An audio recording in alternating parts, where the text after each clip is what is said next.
Nagaan isiniif haa ta'u biyya alaa biyya keessa teessanii kan sooshaal miidiyaa kamiin akkasuma mukaratti foddaa TV kanaa kan hordofaa jirtan nagaan isiniif haa ta'u kun sagantaa bakkalcha bariiti. Bakkalchi barii immoo Iyyeesuus jireenya keessan haa ibsu. Akkuma maqaasaa mana keessan jireenya keessan irratti mul'atu. Guyyaa har'aa mata duree haaraa tokkoon dhufeera.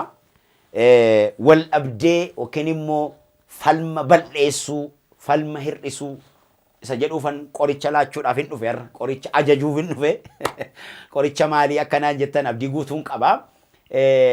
Jireenya keenya keessatti bara ammaa kana especially yeroo ammaa kana waldaan waa'ee sabakkeen haasofnu waa'ee mana keenyaan haasa'a, waa'ee waldaa kiristiyaanaan haasa'a, waa'ee tajaajilaan haasa'a, waa'ee amantootaan haasa'a. Yeroon kanaan dura barsiisaa tures haa ta'u gara fuuldurattis waan barsiisu waan waldaa kiristiyaanaa wajjin wal qabate, waan tajaajilaa wajjin wal qabate, waan saba amanaa wajjin wal qabatedha. Yeroo hundumaa kan irratti focus godhu. Maaliif yoonaan jettanii wal dhabdeen macaafa kana keessa jiruu fi gaarummaan macaafa kana keessa jiru ormootaaf caafameti. Warra mana keessaaf caafame, warra amananiif caafame. Namni tokko gara biyya lafaadhaa gara keenyatti gaafa dhufu, gara mootummaa waaqayyotti gaafa dabalamu seera ittiin bulmaata dambii waldaan kiristiyaanaa qabdu seerni isheen ittiin bultu amma Iyyeesuus deebi'ee dhufutti kan waldaa kiristiyaanaa hoogganu caaffata qulqulluu kanadha. Hoogganaan waldaa kiristiyaanaa, hoogganaan tajaajilaadhaa, hoogganaan moototaa, hoogganaan waan hundinuu caaffata qulqulluu kanadha. Amma Iyyeesuus deebi'ee dhufutti hafuura qulqulluudhaan akka nu ifee akka nu ittiin jiraannuuf kan nu kenname caaffata kanadha. Guyyoota gara fuula duraatti jiranii falma hambisuu yookiin wal dhabdee diiguu, wal dhabdee balleessuu, hambisuu, hir'isuu irratti hojjechuu qabna. Yoo danda'ame hin balleessina, yoo dadhabame hin hir'isna. Isinii galee? Yoo dadhabame immoo inuma balleessina. Isinii galeeraa? Wal dhabdeen hin bada. Akka itti baduu qaba. Qoricha qaba. Dhukkubi biyya lafaarra jiru hundinuu qoricha qaba. Dhukkubi seexanni namatti fides qoricha qaba. Sababiin isaa ilmi waaqayyoodha dhukkuba biyya lafaatti dhufe kana hundumaaf si'a tokkicha ofiisaa dabarsee qoricha godhe nuuf kenne. Iyyeesuus jechuun direct meaning isaa qoricha jechuudha, fayyina jechuudha, fayyisaa jechuudha. Iyyeesuus jechi jedhu kun. Kanaafi maayinni bara kana keessa maaltu jira yoonaan jettanii mammaaksatu jira, oduutu jira. Kan saba diigu, kan waldaa diigu, kan jireenya namaa balleessu, kan akka afurri waaqayyoo hin hojjenne dhorku, bara durii ture raajummaan, bara durii ture tajaajilli fayyinni bara durii ture kan jedhu, kan jireenya afuura namaa dhaamsu hanqina jaalalaati. Isinii galee? Kan amma nagaa bade, jireenya bade, bultoo bade, waldaa kiristiyaanaa ikoonomiidhaan duute, waldaa kiristiyaanaa amma waa'ee biyyaa dubbachuu dhiifte, waldaa kiristiyaanaa waa'ee sabaa dubbachuu dhiifte wal qoccoltu, abalu sirriidha, abalu sirrii mitii keessa kan isee galche hanqina jaalalaati. Isinii galee? Furmaati isaa inni jalqabaa nama kadhannaa kadhachuu hin dandeenyeefi qorichi tokko jira, kadhachuu mala. Nama jibbi keessa isaa guuteefi qorichi tokko jira, innis jaallachuudha. Isinii galee? Warra isin abaaranii, warra isin jibban eebbisaa jedha. Maal jechuu seetan? Daangaa cabsanii deemu. Lafa amma jiran irraa ka'anii wanta badaa jiru kana ijaaruudhaaf dhama'u jechuudha. Mee furmaata waldaa kiristiyaanaa isa jedhu kanan furmaata wal dhabdee, furmaata wal irratti ka'uu, furmaata diigamuu waldaa kiristiyaanaa, caccabuu waldaa kiristiyaanaaf, kufaatii waldaa kiristiyaanaa. Waldaan kiristiyaanaa hin kuftee kan jedhamu gamoo isheen ijaartetu jiga jechuu miti. Gamoon isin ijaartanii hin jigu. Sabni gamoo sana keessa jiru garuu hin jiga, hin bada, onaata. Yeroo muraasa booddee qoricha kana hin laattanii, hin yaaltan taanaan gamoon isin ijaartan, eegaan isin ijaartan, maaloon isin ijaartan akkuma Euroop, akkuma Ameerikaa onaata. Beekumsi isin teoloojii isin barsiistan, beekumsi akadamii isin qabdan, jaalala hir'isaa deema moo dabalaa deemaa jira. Jireenyi nama akka outshine godhu godhamoo akka inni quench godhu godhaa jira. Waldaan isin ijaartan anamma waldaa ceepha'uu hin danda'u. Saban hin barsiifne hin ceepha'u. Isinii galee saban hin barsiifne ceepha'uu hin danda'u. Saba waa ittiin laamne, naman ittiin dadhabne, naman irratti invest hin goone, naman irratti tindafqine gonkuma ceephauf moraalii isaan qaban.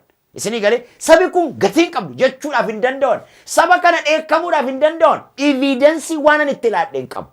Isini galee waan ani itti laadhe kun immoo saba kana jijjiiraa jiraao gaaffii jedhu.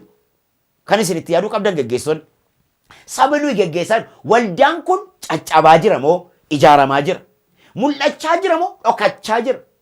Waldaan inni dhokateef hin mul'ateeni kan inni ittiin mirkanaa'u baay'ina namaan miti.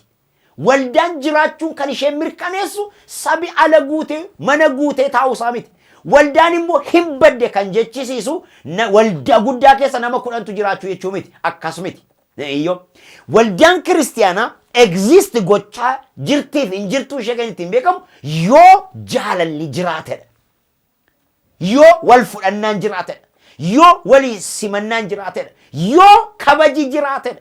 Yoo kabaji jiraat, yoo jaalalli jiraat, yoo tokkummaan jiraate immoo hafuurri waaqayyoo jira jechuudha. Bakka hafuurri waaqayyoo jiru immoo jaalalatu jira.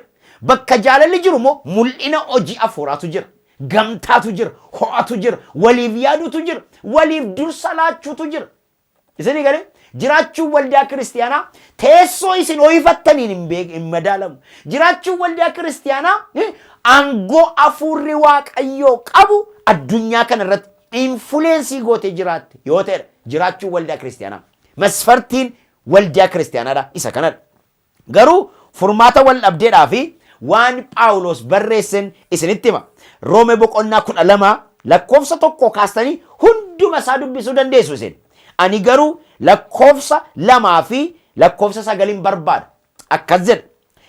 Ammas jedha lakkoofsi 12 lakkoofsi boqonnaan 12 lakkoofsa 1. Ammas yaa obboloota ko hubadhaa na dhagaa tajaajilamtoonnis. Ammas yaa obboloota ko araara waaqayyoof jedhaatii namummaa keessan qulqullaadhaa fi waaqayyo duratti fudhatamaa akka ta'utti aarsaa jiraatu gootanii akka isa dhiyeessitan isin nan gorsa. Akkasitti hafuuraan waaqayyoof hin sagadduu. Fakkeenya jireenya bara isa darbuu kana duukaa hin bu'inaa. Jaalalli waaqayyo isa kam akka ta'e gargar baasuudhaaf yaada garaa keessanii haareffachuudhaan of diddiiraa. Jaalalli waaqayyo jedhe. Jaalalli waaqayyo immoo waan gaarii ta'e. Waan isa duratti fudhatamaa ta'e. Waan akeeka isaa fiixaan baasus hubachuudha jedha. Amma gaa 3, 4, 5, 6 isin dubbisaa. Ilaalaa. Nama jaallachuun keessan jaalala dhugaa haa ta'u. Waan hamaa jibba. Wanta gaarii ta'etti qabamaa jiraadhaa. Akkamitti waanan argaa dhufee waan waggoota muraasa kana keessatti argee caccabuu waldaa kiristiyaanaa diigamuu hafuuraa akka barbaanne garbummaatti akka nuyi garbummaatti jiraannu kan nu godhe akka sabi keenya nagaan bahee hin galle kan nu godhe akka sabi keenya mana barumsaatti dirooni reebamu kan godhe akka sabni keenya waggaa meeqa guutuu akka rasaasi gurra isaarraa iyyee jiraatu kan godhe rakkoo warra siyaasaa miti. Rakkoo waldaa kiristiyaanaati. Rakkoo wal dhabdee waldaan kiristiyaanaa dhabdeeti malee aangoo guddaan mootii biyya harka bulchaa jiru harkan jiru. Aangoo guddaan warra taankiif marfii hidhate harkan jiru. Aangoo guddaan nu harka jira. Nutu isa waaqayyo Ermiyaasiin jedhe gochuu danda'a. Nutu mootota kana buqqisuu dandeenya. Mootiidha jennee isa taa'e kana buqqisuu dandeenya, dhaabuu dandeenya. Maaliif? Aangoon jaalalaa hafuura waaqayyo harkisa.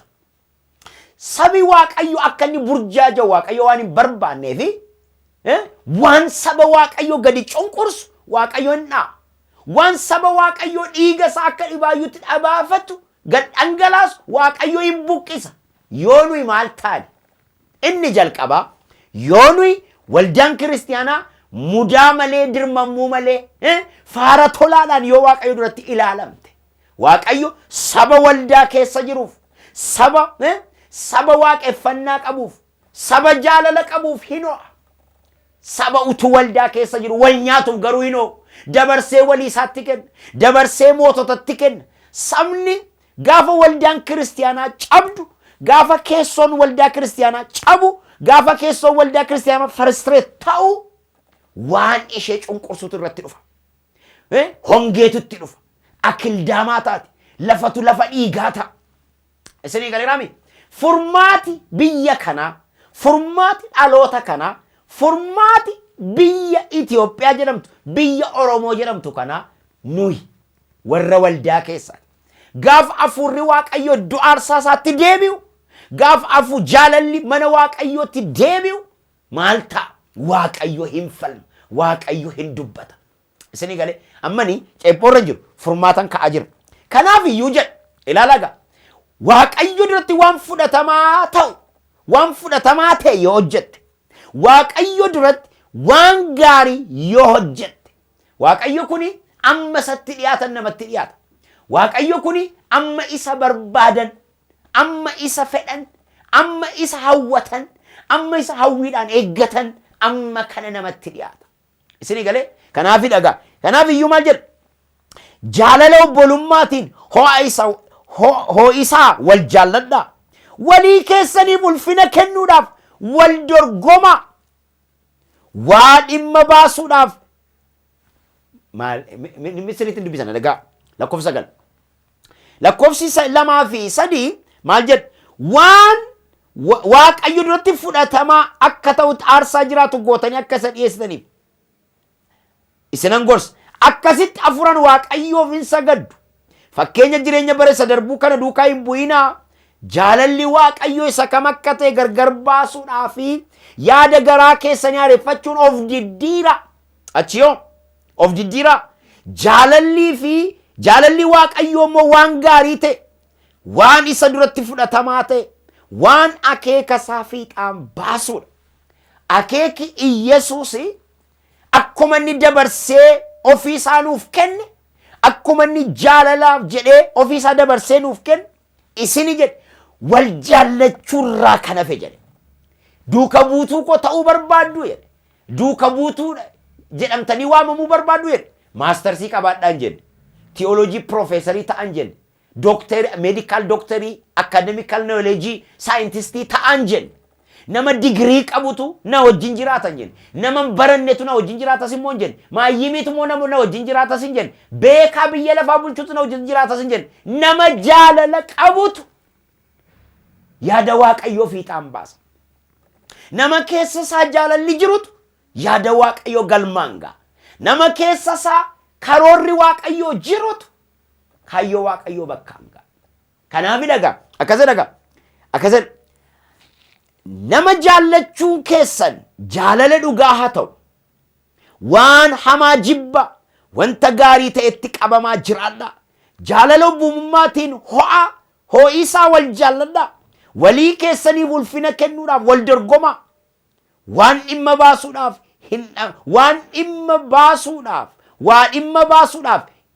hin dhibaayina.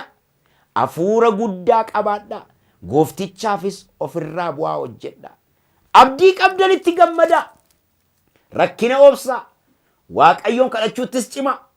Warra Waaqayyoof qulqullaa'an rakkina isaaniitti gargaaruu keessaa qooda qabaadha. Keessummoota simachuuttis dhimma jedha.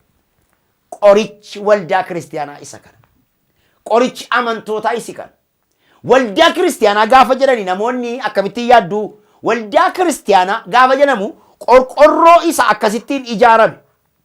Yookiin immoo fooqii ground plus 12 plus dhibba meeqa ijaaramu. Waldaan kiristaanaa qorqorroo sana miti. Fooqii isin itti galtanis miti. Waldaan kiristaanaa gamoo miti. Waldaan kiristaanaa ana. Waldaan kiristaanaa si. Waldaan kiristaanaa persanii nama. Waaqayyo fooqiidhaaf gatiin baame. Iyesuus fooqii ijaareen deeme. Qorqorroodhaan naman gowwoomsinaa tajaajiltoonni. Fooqii ijaartanittis naman gowwoomsinaa. Uummatana dhagaa. Waldaan kiristaanaa qorqorroo miti. Waldaan kiristaanaa sharaa miti. Waldaan kiristaanaa fooqii miti. Waldaan kiristaanaa soofaa sinirra teessan miti. Waldaan kiristaanaa dhagaa sinirra teessas miti. Waldaan kiristaanaa situ ijaaramuu qaba.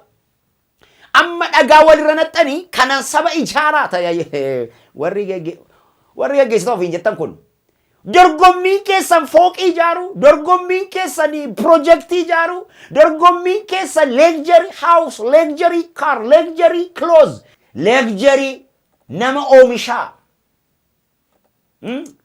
nama bareedu oomishaa, nama keessi isaa bareedu oomishaa, nama alli isaa bareedu oomishaa, nama beekumsaa kanaan qabu oomishaa, nama kan of keessaa qabu oomishaa.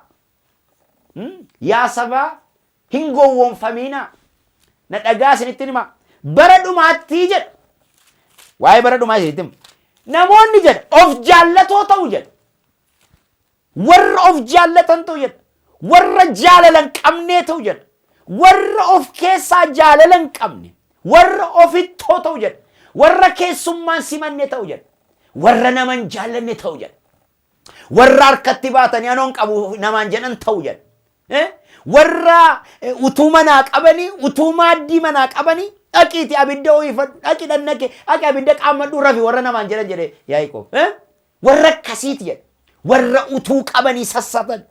Warra utuu qabanii nama jibban. Waan Phaawulos jedhan isinitti hima. Phaawulos akkas jedha ilma isaatti gaafa barreessu.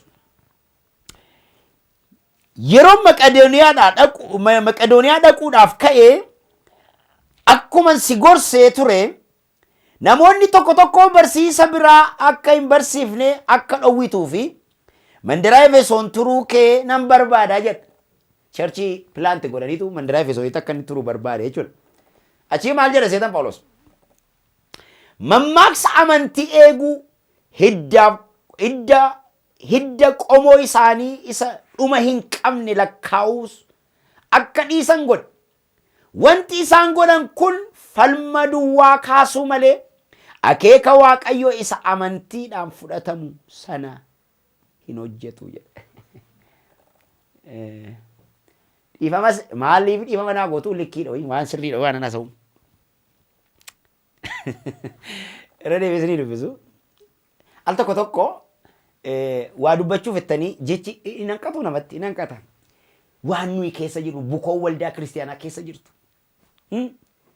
Caccabiinsa afuuraa dhufee bukoo waldaa kiristiyaanaa keessa jirtu. Waldaa kiristiyaanaa gaafa jedhu qorqorroo sana jechuu miti. Isin galee qorqorroo miti. Gonkuma lafas taa'ii waaqeffadhu. Ground plus 12 itis ground plus 100 itis gali. Inni waldaa miti. Inni mana Waaqayyoo miti. Manni Waaqayyoo si. Manni Waaqayyoo si. Mana Waaqayyoo ijaarra jedhanii dhagaa walirra naquutti saba meeqa ajjeesu. Mana Waaqayyoo ijaaraa birrii keessa fidaati. Ijaaraa maaltu na dhibe? Isa ijaaraa garuu ijaaraa. Garuu jalqaba siinsi ijaaruu qaba. Jalqaba situ ijaaramuu qaba. Ijaaramtee kaatee ijaarta. Mana qorqorroo ta'e ni ijaarta. Rakkoon qabu namni tokko ni ijaara. Isa rakkoon qabu borii ni ijaara. Keessi koo ijaaramu malee ani waan hin hojjenne hin qabu. Mana nan ijaaraa, miidiyaa nan banaa, waldaa nan hojjedhaa, saba nan tajaajila. Duraan garuu dura kun koo afayyu. Dura ilaalchi koo afayyu. Ilaalchan saba kanaaf qabu. Ilaalchan kanaaf qabu. Ilaalchan dubbii Waaqayyoof qabu. Jijjiiramu malee waan ani jijjiira tokko hin qabu. Hundumaa nan jijjiira. Nan danda'a hojjechuu. Nan danda'a ijaaru. Nan danda'a biyya ijaaru. Isin galee jalqaba garuu anatu ijaaramuu qaba. Jalqaba garuu kadhatu keessa koo ijaaruu qaba. Jalqaba kadhatu keessa koo guutuu qaba. Argitanii caccabuu waldaa kiristaanaatti kan fide. Kanaaf iyyuu jedhu akeeka Waaqayyoo isa amantiidhaaf fudhatama sanaaf hojjedhu.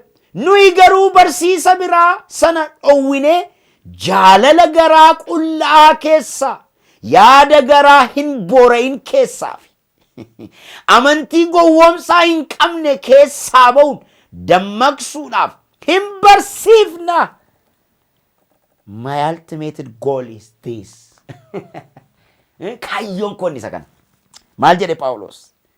Nuyi garuu jedhe dhagaa waldaa kiristiyaanaa. Waldaa kiristiyaanaa waldaa kiristiyaanaa gaafan jedhee waamu dingata gidduutti gaafa waamu waldaa kiristiyaanaa gaafan jedhu waldaa baluu, waldaa isa maqaatti mogga'ee, waldaa baluu, waldaa warra duraa, waldaa warra booddaa, waldaa warra fireeshii, waldaa warra nabbaarii wanti namu hin jiru. Old, new, there is no. Waldaan si new kan ta'u si oldii kan ta'u si. Namatu oldii ta'a, namatu new ta'a, namatu haaraa ta'a, namatu moofaa ta'a. Yaadatu moofaa ta'a, yaadatu haaraa ta'a. Waldaan moofaa hin jiru, waldaan haaraan hin jiru. warratti waldaa haaraa bara gara dhufte kaate namaan jettee nama narrabsina waldaan moofaa isa jira si jammir waldaan moofaa sin jiru sobanitti nama gowwoomsa sabaadii isaa sin gowwoomsa kana dhiisa dhaaba dammaqaam waldaan durii nuyi warra duriiti eewusin nuyi warra ammaas eewusin immoo eenyu keessan umaaluyyuu miti eenyu keessan kan duriis miti kan ammaas miti kan durii kan ammaan jiru waldaan situ akka duriitti jiraata situ akka ammaatti jiraata akka duriitti akka mammaaksa bara darbeetti waldoonni warra durii ilaalcha durii waldoonni warra ammaa ilaalcha ammaa ittaniin ceephaina ilaalchi ammaa ilaalchi durii wanti jedhu yoo kanam ilaalame duwwaadha nuti garuu jedha ilaala nuyi garuu warri kaan lagaan wal qoodu lagaan waliin qoodani ammasin nuyi warra intina warra booranaa warra shawaa waldaa kiristaanaadhaam wallaggaa immoo warra wallaggaa warra horroo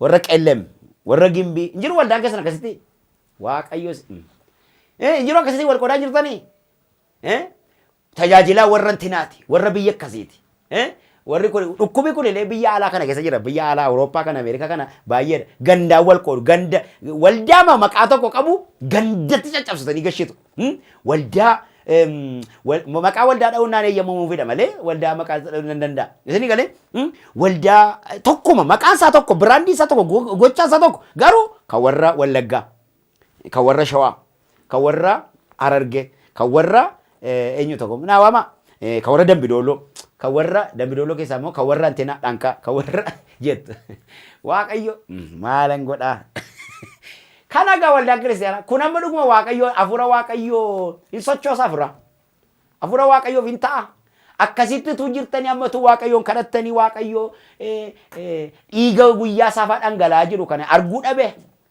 akkasitti wal cabsineetu waaqayyo nu dhagaa akkasittiin gandaan walirree gandatti galchitanii waldaa fuutanii gandatti nummo maali ijoollee wallaggaa dhuftu malee tajaajiltuu jedhani tokko ijoollee tuulama keessaa namni qabu jedhe waldaan tuulamaa jiraa waldaan maccaa jiraa waldaan waldaa maccaaf tuulama kan jedhu tokko jira gudur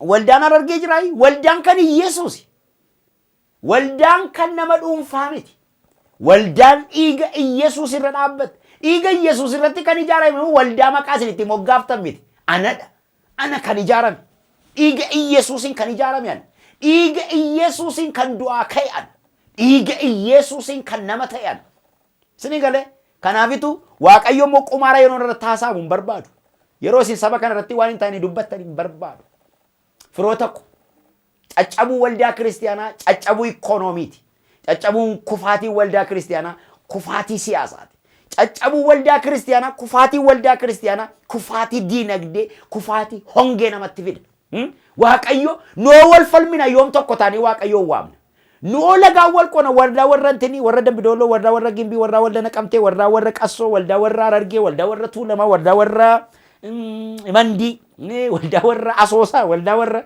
tokko boy natti waaqa warra salaalee warra waldichi tokko manam warra sabbataa warra finfinnee intinaa finfinnee fi intinaa wallaggaa waldaa finfinnee fi waldaa boolee waldaa buraayyuu fi waldaa kat waaqayyo kukkuttaniim shunkurtii gootaniim waldaa tokko shunkurtii gootani akkamittiin isin dhagaare hin dhagaa waaqayyo dura tokko yaada tokkotti deebi'a ba'a gandatti galchina siyaasas gandatti galchitanii siyaasii keenyas gandatti galee ikoonomiin keenyas gandatti galee waldaanis gandatti galte qeedhaa maala akkam godhun beeku garuu isinii galeerani isinii galeera yaada furmaati isaa kana jaalalaan jiraachuu yaada waaqayyoo keessa jiraachuu ilaalcha waaqayyoo keessa jiraachuu barsiisa waa hin baafne nuyi garuu jedhe barsiisa biraa sana dhowwinee jaalala garaa qullaa keessa yaada garaa hin boorayin keessaa fi amantii gowwoomsaa hin qabne keessaa ba'u dadammaqsuudhaaf hin barsiifne namoonni gar tokko isaan kaan irra kaatanii gara falma waa'ee hin baafnetti galaniiru isaan kuni waan ofii dhaabbatanii yookiis waan ofii waa'ee isaanii cimsanii dubbatan sana utuu hin hubatiin barsiisota seerichaa ta'uu barbaadu namni akka ta'utti yoo itti hojjete seerichi gaarii akka ta'e nuyi hin beekna. Yoo cimsanii ittiin hojjetanidha. Waa'ee seera Musee haasaa kun maal jedhu waa'ee lagaa, waa'ee qe'ee isaanii tajaajila gaafa filanii isa tokkotu maal fi tajaajiltu ati naan jedhan maal ani warra antinii keessanii ree naan jedhe maal jechuudha hin jedhe maal ani goda sanaan dhufeere naan jedhe eessaa jechuusaa yoo ta'a Wallaggaa jechuusaa Wallaggaan dhufeere isinoo warri Wallaggaa isinoo warri Shawaa jedhem tokkomu isinoo warri Harargee jedhe Loqodaan waldaan kiristiyaanaa maal taate Loqodatti galte waldaan kiristiyaan aksantiitti deebite waldaan kiristiyaan aksantiitti deebistan gandatti deebistan qaba fira keetti deebiste tajaajilaa firaawwan Waaqayyo isinitti dhufa gaa Allaan illee isinitti dhufeera hin dhufaas dhufeeras jira Yesuus isinii galeera yaada yaa sabaa hin gowwoomfaminaa macaafa kana dubbisa jaalalaan jiraadhaa ho'a qabaadhaa Waaqayyoon harkisaa ofitti waan isin hojjettantu isinitti deebi'a. Waaqayyo bara keessan eebbisu kun bakkalcha bariiti. Bakkalchi barii immoo Yesuus ulfaadhaa. Thank you.